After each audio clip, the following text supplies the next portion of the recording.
Okay, Doooovid here.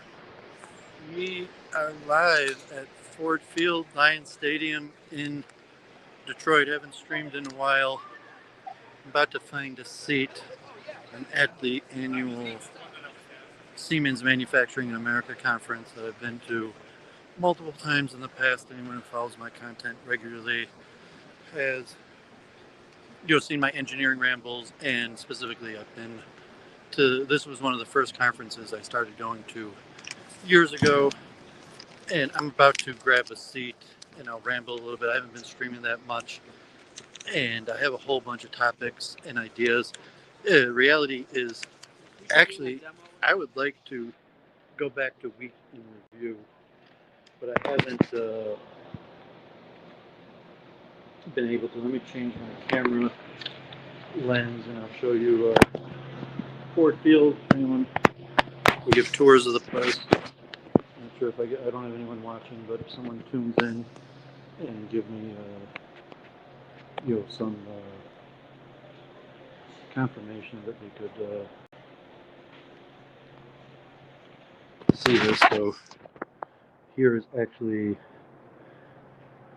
um, one of the benefits of the Siemens conference is the backstage access to Ford Field, and there's multiple reasons for that. In terms of Siemens teaming up, Ford technology and Siemens largely manufacturing technology, or the stadium, but you could rent out like stadiums and have events, but Siemens has made their conference here for many years, and part of the benefit is you have basically unrestricted access to all of the areas of Ford Field, including the locker rooms, the press rooms, the VIP boxes, all the various things. And I'm going to walk around and show what's going on. I didn't really prepare for this event, but I would say relatively it's a small showing. It's smaller than it's been in past years. So let me see if I can find a good place to ramble. Maybe that would even be visually aesthetic or something, because I'll ramble a few minutes and nobody's watching, and my content is not that popular right now. But okay, so here I am at Ford Field, empty Ford Field besides for the Siemens conference. I will be walking around and showing what's going on at the conference, although as of now it didn't look that interesting, like relatively to previous years, and I will make comment on why it is that the what it means that the Siemens conference is smaller this year, and in terms of manufacturing. I had to try to collect my thoughts in mind because I just came last minute to this conference because God forbid, like the reason I haven't been streaming because I'm working in education, Detroit public schools, and like I wanted, I didn't want like have a bunch of controversial things. People like, oh, this is the guy, and the lectures and like cancel culture. Although the program's being canceled, so and various reasons, like I might go back to streaming, and I have a lot of thoughts. I have a lot of research and a lot of things like, but I was considering trying to do something locally involving education and chess, and therefore I was more cautious and like doing week in review but like there's a lot to be said, like the war in Israel and my research. I'd like to go back to um, streaming week in review, but it hasn't happened yet. I would also like to go back to um, I guess no one's watching, so I may as well get some good video in here, so we get the unfettered access of Ford Field, including the VIP suites and media rooms. I don't know if reception's good enough. I'm gonna start pacing. There's a handful of people at the conference, like walking around like I am. But yeah, so I haven't been streaming because I wasn't so happy with what was going on in Israel. I didn't want to just be like central Israel bashing every time, and um, various local things that I decided wasn't worth my while to stream. And also like success. Like I also like the scam I'd mentioned of like Twitter, like you could make money, you could be an influencer, which had maybe kind of got me going. Like part of my incentive to streaming was like, well, maybe one day I'll be able to make money or living off of this. And now I don't see that possible or likely. I thought like Church of Entropy. I'm trying to write a book. I'm working on a whole bunch of things, and I'm not making as much progress as I want to. I think because I need to stream in order to make that progress, like just to publicly air out what I'm researching, or because really nobody local. I don't have anyone that much local to share with who's interested in the same topics. So I kind of need to reach out on the internet to find people in the same topics. And like so, unfortunately, like Doooovid's a civil engineer. I've been posting these conferences for years, and I never found employment in anything related to manufacture. But like if you're growing up in Detroit, you need you want to be trained where the jobs are, and there's a certain level like computer science programming, even for manufacturing. You go into computer science, but you want to be an engineer, and then you have like manufacturing, like I said, like automotive or bust. But like the essential, whether you're a lawyer, an accountant, um, manufacture is the essential business in Michigan, and the auto industry, and almost everyone is involved at different levels, even if you're not directly manufacturing. Like if you're doing banking or law or something. Like my mother was a lawyer, but she specialized in the auto supply chain, just because that was the clients. That was your general clients, and obviously, like Detroit, manufacturing's declined. However, Detroit is still one of the central hubs of manufacture in the United States, and part of that is seen by these conferences. That like all these places that you have an international distribution of the supply chain, and things are made all over the world and different expertise. But like of central management, like banking, things are headquartered in New York, but like a lot of the headquarters, like Ford is still headquartered in Detroit. Automotive manufacturer, although it's globalized, is still probably most dominant in Michigan. Hence, that's why these conferences are here. Like the Siemens, the Society of Automotive Engineers, Manufacturing Engineers, additive manufacture, robotics, automation, all these things that I regularly put on my channel. The reason why they're in Detroit is, obvious, the Motor City and the decline. Like, eventually I'm going to walk around after I finish rambling. I just want to get my mindset and put my engineering hat on, and also maybe try to make some cultural with other things. But the main thing here is the state of manufacturing and engineering. And so Siemens, uh, the famous electrical company, they were involved in like railroads and electrical grid in Germany in the 1880s. I actually read their history. I've been going to these conferences so long. If anyone's seen my tour of my library, I have like multiple books on the history of Siemens. Besides for like their technical pamphlets I've read, I know a lot about Siemens. Although um, I never got directly employed, but I know like definitely like you have their competitors like Allen Bradley, Johnson Controls, that do similar things. But I mean historically, Siemens is a major company, and Siemens gets to start with. I mean, he's not as big as like. Westinghouse or Edison, but Siemens was also one of the developers of electrical mechanical tools. And Siemens actually makes, I think they might even make like millions of different pieces. But in terms of manufacturing, they have the whole gamut to like little widgets. But mostly what they do is control systems, electrical control systems. So if you have like a building, something the size, even a small commercial building, like Siemens is more like high-end product. And actually, my parents' house has a Siemens electrical box. Um, but I mean, thank God my parents' house is almost like a commercial building. But generally you're not going to see Siemens. And like unless you're an engineer, you might not even have heard of them. Like they don't advertise. Um, your average person has never heard of Siemens, and it's one of these German pre-World War II companies. Like there's a Siemens family, and they're billionaires. Um, but whatever the case is, they don't really advertise because it's like Intel or something. Like your average consumer doesn't buy from Siemens. Siemens, um, like your contractor would decide to work with Siemens. They might discuss it with the owner, but basically, the you don't. It's the type business like medicine or multiple ones where you don't really sell to the end customer. You sell because the person who constructs it, they set up the electrical system, and I mean they like the levels of engineering, but like basically there's something called like SCADA. When I start walking around and the booths, but there's um, basically now complete Internet of Things, wireless, remote technologies. People have seen this stuff from previous years that control complete manufacturing facilities. And the reality is, Siemens doing business in China also.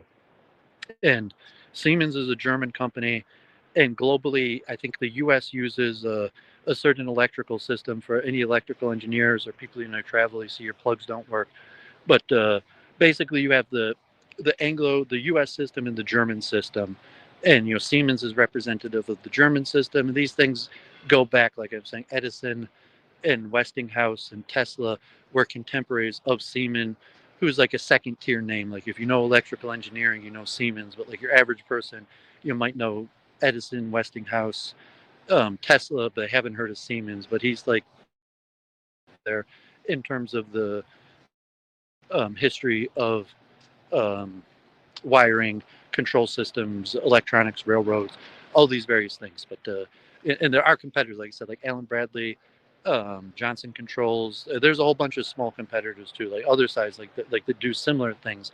But basically, they're one-stop shop for everything electrical and controls for a huge manufacturing facility, like Ford Field, and I did a tour like on Facebook years ago. I had an Engineering Society of Detroit back when I was taking pictures before I started streaming. I used to go on engineering tours, and I had a tour of Ford Field, and so if you saw their their electrical room, and okay, so Ford Field has like multiple uh, utility rooms with electrical boxes or something. It's too big to just have one utility room. But even if you had like a skyscraper, sometimes not even a skyscraper, but a 10-story, a university building, various things, they might have multiple utility rooms or electrical control systems. Um, but at some point, they're centralized and it's all thought out and coordinated. Let alone we talk like programmable logical circuits. My sound, nobody's watching, or if someone's watching and my sound is good, but unfortunately at the Automate conference, my sound started going out and it wasn't that good. But you think like Siemens and automation and robotics go hand in hand, but Siemens is not a robotics company. They're um, electrical controls, which control the robotics. And, so that's where Siemens, like I mentioned, like Intel had an interesting advertising strategy. So even though Intel didn't sell directly to the consumer, but Intel advertised Intel inside. And so like when you got an IBM or most PCs, you were getting the Intel. You wanted the Intel because like it meant quality, but you bought from like IBM or Dell. You didn't buy from Intel. So Siemens in that way, they don't really advertise, and their method of advertising is basically free training. And really, I want to find a different venue, and because it's controversial. I have all these things to say about Israel and Jewish topics and psychology. But Detroit Public Schools, because Detroit Public Schools, as I mentioned, the chess program is funded out of STEM education. They're cutting robotics. So the Trump administration is also cutting the funding to robotics. And there's a lot of implications at the higher level. Like, why aren't there that many people here?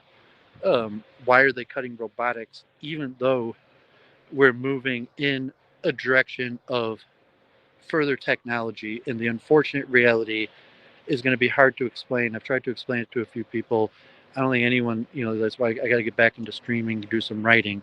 But you have the educational differential between those who know how to run the machine, which is becoming very few and near impossible. So, like the idea where your average intelligent people, your talented 10th, or in any understanding is going to be able to be useful in the modern technological world has become fallacious, because it's now like the talented 1%, because the prerequisite knowledge, like, okay, like Doooovid was a child prodigy, went to top schools. I could still, chess, I could still do mental feats of memory and calculation. Um, and I'll do my best to explain to you what I know, like just as intellectual. Like I'm not like a experienced, I mean, there's a lot of things to put out here and just rambling to organize my thoughts, even though no one's looking. But Um, I'm just trying to explain my understanding of this technology, the financial and the different implications. There are experts, most of the experts who know it, they're making money off of it. They're not rambling on YouTube. Siemens actually has a podcast too. Like if you could, I think there's a Siemens podcast, where they'll have maybe even members of the Siemens family or the CEOs or something. In this whole conference, you have tens of rooms and all sorts of topics, where basically they train you how to use their equipment and. Um, I guess you know their technology and equipment is so complicated that the way to get people to buy it is to train people how to use it for free. um, they have other paid stuff, so it's a little bit more complicated than that. I had to think how to express it, and I wasn't just kind of rambling. And I'm about to go walk around and show you the state, but I noticed it's pretty small. And I think this conference being smaller, international affairs, globalism, like Elon Musk, the decline, the rise of Tesla, the decline of the automotive industry is hitting in a certain direction. But one of the unfortunate things is the recognition, I was mentioning like Deshaun, like okay, you have conspiracy theories and the Jews, the globalists, but what about the people that actually like produce reports like Davos, uh, Bilderberg, or different groups, the Rockefeller Foundation, the Ford Foundation, the people that have actually paid large think tanks of the best thinkers. They pay for them to do the research and produce reports, and they give direction. Like thinking like, well, if you have to manage billions of dollars, you don't need to know where to invest it. You need to know what's going to happen in the future, and therefore you have to hire a team, think tanks, just to research how you should invest your money.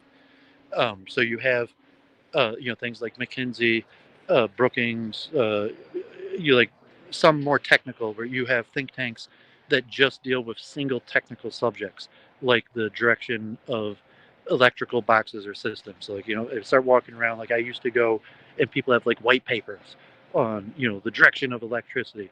So it's saying like this level of, but some of these think tanks or institutions will put out a larger direction for that will be kind of like a global governance, what's going to be in 2050. So not just like if you're looking for the transition phasing from gas to electric or driverless vehicles, but a whole transition, what is society as a whole going to look like in 2050? And most leading experts from the 1%, so to say, like the Andrew Yang, UBI, and the creation of some sort of sustainable welfare state in America, where um, AI automation is going to phase the majority of people out of the market. Okay, so we got dogma free. Appreciate you tuning in. And you're going to be replaced with a huge welfare state. In the same time, like public schools, you used to have, there's different theories, like like there's Horace Mann and there's John Dewey in American pragmatism. I have a lot of thoughts separate on that, and just like educational theory. But the education, like Ivanka Trump, because they're cutting STEM education in Detroit. And I was looking like Ivanka Trump, when she was here in the first term, she supported STEM education in Detroit, in the theory that it was preparing people for the labor market. So the unfortunate thing now is like, no, with AI and robotics, the experts, I mean, like the billionaire, the 1% class that is running things, that is funding these think tanks, that has the best information in front of them. There's, like I was saying, like Davos, McKinsey, Rockefeller Foundation, Ford Foundation, like their reports that they put out. We're moving towards a welfare state, and we're moving away from the ability of your average person being able to be productive in the workforce. So, okay, we're here at Ford Field, and obviously, most people came to Detroit for the jobs. Like, there's still 70,000 Jews left here. It used to be close to 200,000 Jews. Detroit was an economic powerhouse. People came here, and you could have limited talent, skills, education, but willing to work hard. And you got the $5 a day at Ford assembly plant. Um, that doesn't exist. And the fact is, if you want to be useful at the Ford assembly plant, really you have to know very niche. So there's technical things. Like you could learn PLC coding, you could be trained on a Siemens machine. And it doesn't have anything necessarily to do with a typical science education.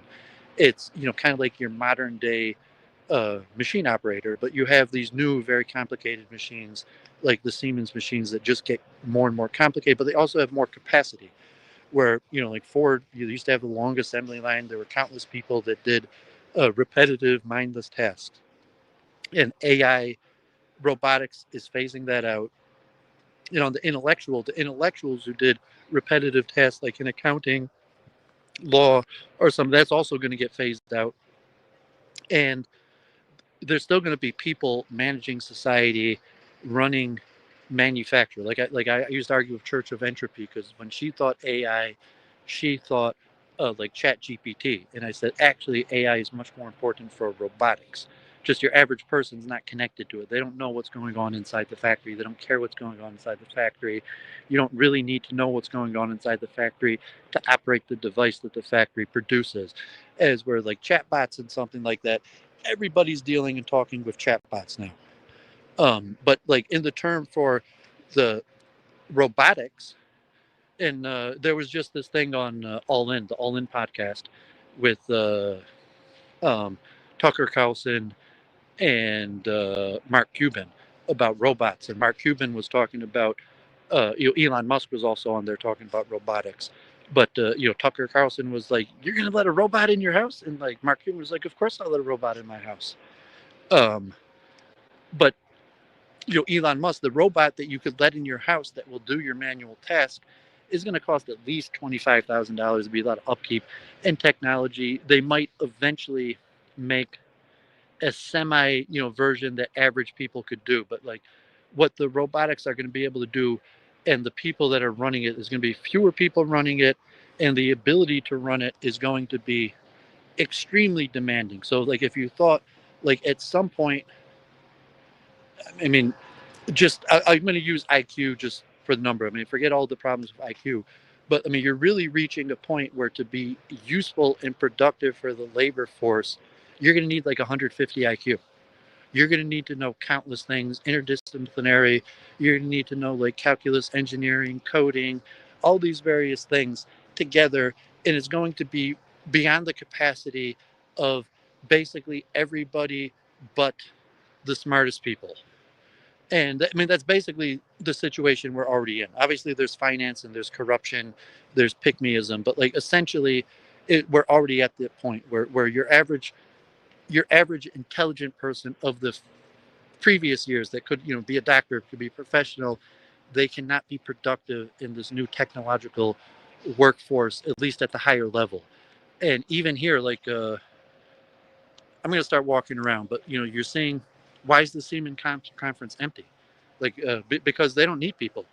They don't, like we're not needed for the labor force. Like there is like I mean people are still, but they're much less.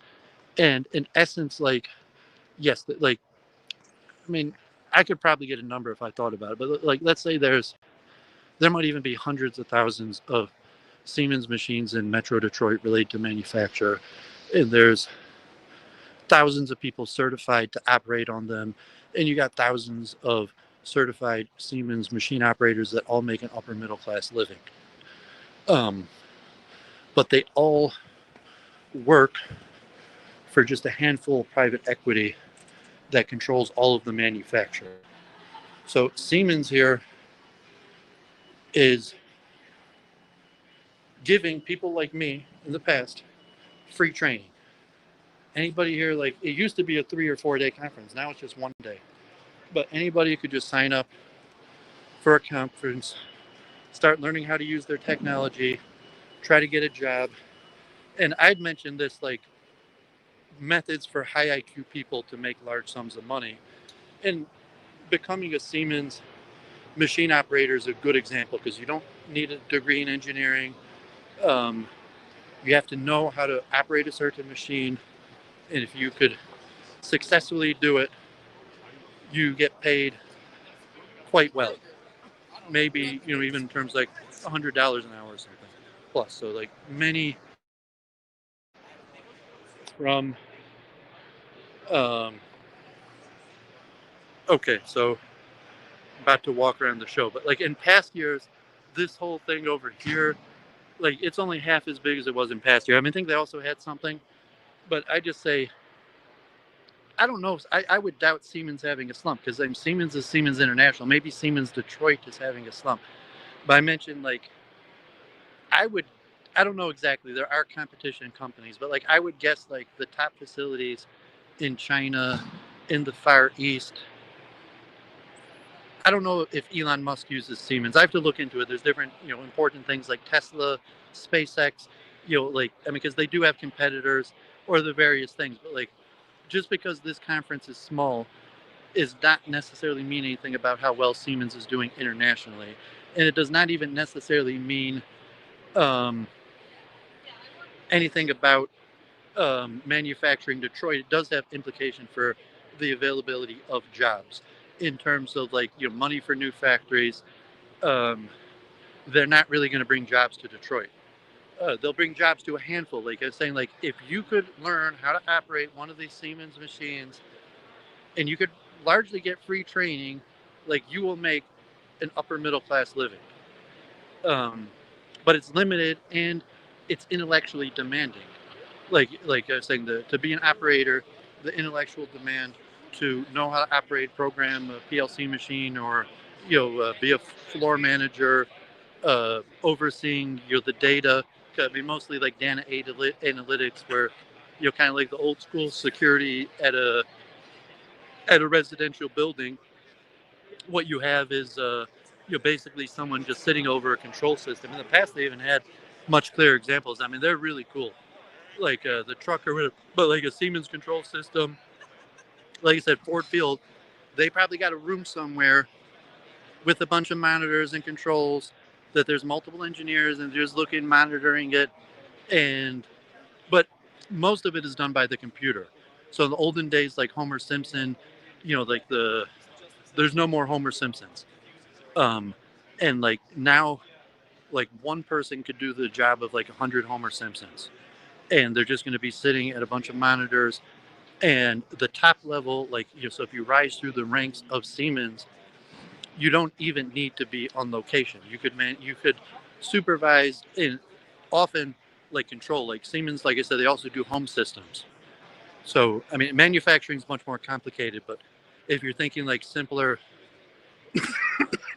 like a home um, security camera operational system, or if it's a commercial building, university building, but you have a central control system that does everything, and you could monitor it from your cell phone. um, in the sense that you don't have to be on location. And so if you move up the ranks in Siemens, like eventually you might be overseeing a global operation. But the point to see here is it's not bringing more jobs, and the jobs that are bringing um, are very difficult because, like I said, like there's the element you don't actually have to be like an MIT engineer. Like if you're smart enough to know how to operate one of these machines, often you could do well without even a college degree. But those jobs are limited and rare, and they're always replaceable.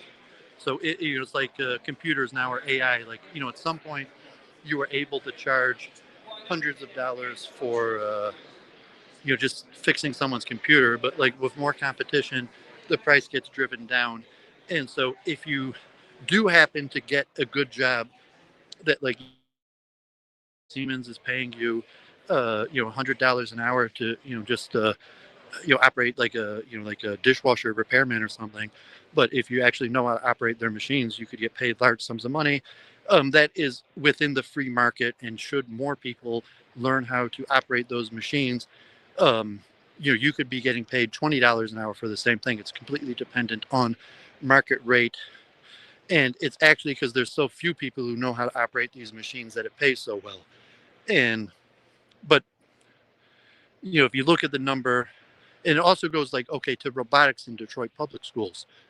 Um, Siemens has partnerships with schools I've seen it here in the past. Like I even went to where they train people in high schools how to use their machines. That's preparation for the job market, not robotics. Like learning how to use a machine that's complicated to use, takes time and training, and that is high paying to operate is different than robotics. That's job training. Robotics, it's more like games and trying to make it fun.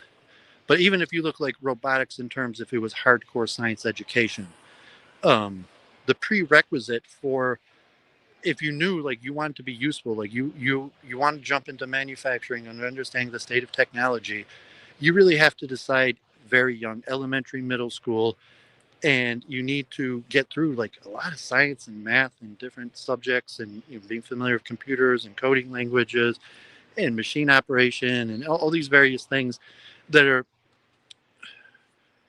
require early dedication. Kind of like now, like it used to be a period where maybe if you were a little bit smart and you were a slacker, you could all of a sudden like decide I'm going to be a doctor and get into medical school, just take the MCATs and like I did good on the MCATs and apply to medical school. But like now, that's near impossible. If you want to be a doctor, you usually have to make the decision early in your life and adapt your life because the amount of people who want to become doctors, but that's artificially controlled also because they limit the amount of people that can become doctors. Um, I guess I'm running out. I don't know if anyone watches this. Like, I'd like to get back in stream. I have a lot of thoughts. I want to start putting out research. I want to start making chess videos. I'd like to start making live videos, but they're tough to organize. They're tough to know. Tough to build an audience. No one's watching now, and you have to have an audience. You have to do it regularly, and then like the more active, like streaming is often conducive to a few things. One thing, if you're streaming your activities and your streaming goes along with your public personality. And so like I'd like to move back into that. Like when I first started streaming, I was streaming Jewish stuff and engineering and events. And then I was occasionally doing like live streams. And even my live streams were mostly talking about what I was doing. But that didn't work out that way. And even like with chess or school or something like that, that would be preferable because if you just like you're streaming and you're just talking in your room about what you're thinking, you're talking to people you don't actually know, that's also a field of streaming, but it's more toxic, it's less healthy, and I want to avoid that. Like so, we'll see how that works out, and it's contingent on other factors. I didn't know what it was going to look like. I'm going to go collect some reading material, but I figured I'd come down to the Siemens conference. I'd stream a little, and I'm actually kind of shocked how small it is. I've been here in previous years, and like I'd like to just kind of ramble on the implications of this and how it's affecting because they're saying like most people in Detroit like they're not like it's a completely different world and even saying like manufacturing in Detroit is more ran by like immigrants, Indians, international, temporary labor, high education. I mean it's like a bubble without intersection where you just have a little bit of venture capital, private equity, a factory and it's a money making machine and there's not really a community of people who work in factories um, and if there is any community at all the community would be like based around machines like 3D printing or Siemens CNC or something where you might have like a community of people that work the same machines or do the same things and meet up but their work would be at different factories and there's not really community behind it anymore. The direction of the private equity is always to push labor, the prices of labor down. So anything that pushes the price of labor down just naturally happens. And the nature of the system gets more and more complicated and less people. So like okay, but if let's say theoretically like Doooovid is smarter than the average person. And I don't really work in this field. My mind, I'm just interested. I came here because I want to understand how the stuff works and the direction. I know about this stuff. And even though, like, okay, I'm an engineer, I'm training an engineer, but like, I just kind of want to know how this stuff's operating, the direction of technology, and this. But your average person, even if they had, like, it's still a lot of work. I still had to read hundreds of books. I still have to get a degree in engineering, and I don't really understand the stuff that well. Um, I mean, to some extent, like, once you start looking at the specifics or the, the physics, electrical, I'm not an electrical engineer, and like you start like putting in diagrams of electrical engineering diagrams, um, I'm not necessarily, um, but the ability of someone like me to just have an interest and understand what's going on is limited. And then also you have kind of like the black box effect of the controllers of the process, like OpenAI, the robotics or something, where you have patents and you're kind of like, I mean, I was talking about other things this morning, but saying like the public gets information decades later than it's already been released, and the people who have the information early pay for it.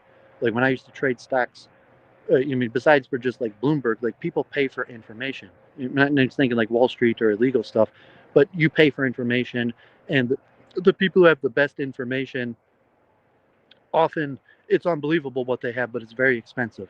Like if you trade in biotech or something like that, you could pay for subscription services that cost tens or hundreds of thousands of dollars that give you all sorts of information that is not anything close to what you see on the public. A lot of stuff is leaked or there's ways to know it, but like in the sense that financially, like things are patented, they don't put out like their newest stuff to the public. Like you're seeing like 10, 20 years, and the inner circle, like I said, like all of these, if you're Ford and you're sitting on $1 billion, you got to manage that or it's going to go away, you're going to lose it. And the only way to manage money is really to predict the future. And so you like the foundations, the people sitting on large sums of money, the people in charge of manufacturing, they have these huge resources, and they pay the best minds, like they hire the smartest people, and they study this stuff, and they produce private reports that are not circulated, and that the people who do the research have to sign non-disclosure agreements, and they would be sued, like the CIA or something. I mean, in reality, it's probably even more than like U.S. government or everything in the world. You go in like CIA, FBI, or things like the corporate security is probably even higher. So like Siemens itself is holding on to things that they're not showing here, but they'll train. Like, so if you're a Siemens employee that's been working for 10 years, like so they, because they need to be ahead of the market, they have multiple scenarios going many years out. But they do also release general reports. So you have like McKinsey has paid reports or free reports, like the World Economic Forum, even like Bilderberg. Like some of that stuff gets out, some of it's made public. The Ford Foundation, Rockefeller Foundation, they do release public reports. But you're just saying the information on the inside is more than you could imagine, and it's monetized, where you're just not going to have access to it till like a decade later, unless you're important to it or playing for it, and you have to pay for that information big time. Um, and so some of these things are cryptid. So if like the Rockefeller Foundation, Ford Foundation, Siemens is putting out a report, you could read through the lines of what are they, why are they making certain things public, what are they hiding, why would they be hiding, and on the inside is going to be things like patents and um, processes or something like saying they're recruiting like the 1% of the 1% that could actually push this technology forward, because the technology has become so advanced, so complicated, so interdisciplinary, that at this point, like really only the 1% of the 1% even have a dog in being able to understand and push it forward. Um, but the economic system now is those guys are going to be recruited like Stephen Wolfram or something. I was on the stream early, God forbid, like Dexter Resurrection, talking about like um, CIA stuff, like recruiting psychopaths or something like that. But in terms of like recruiting geniuses, like they will recognize you as a genius before the age of 10 and recruit you. Like they have special summer camps, training seminars, and like Stephen Wolfram, like he's got summer camps for teenagers, MIT, math camps, training seminars. So you might not realize it, but the people who are on track to head up these big things, like they have to start training as like an elementary school. And yeah, they have to be selected aside. Like you're not like the normal kids, like not even like a Jew or like an Orthodox Jew. Like you're an Orthodox Jew, you're going to study Talmud, but it's saying like no, you're going to study math, science, computer programming, and the only chance you have of making it is starting at less than 10 years old. And there's enough known about psychology intelligence and various factors to, and chess is a big part of it. Like, I know a lot of this because I was recruited to a lot of things because of my performance at chess, but it's not just chess. There's a, okay, looks like there. Okay, so I'm going to wrap up, collect some reading material, and appreciate you tuning in. God bless.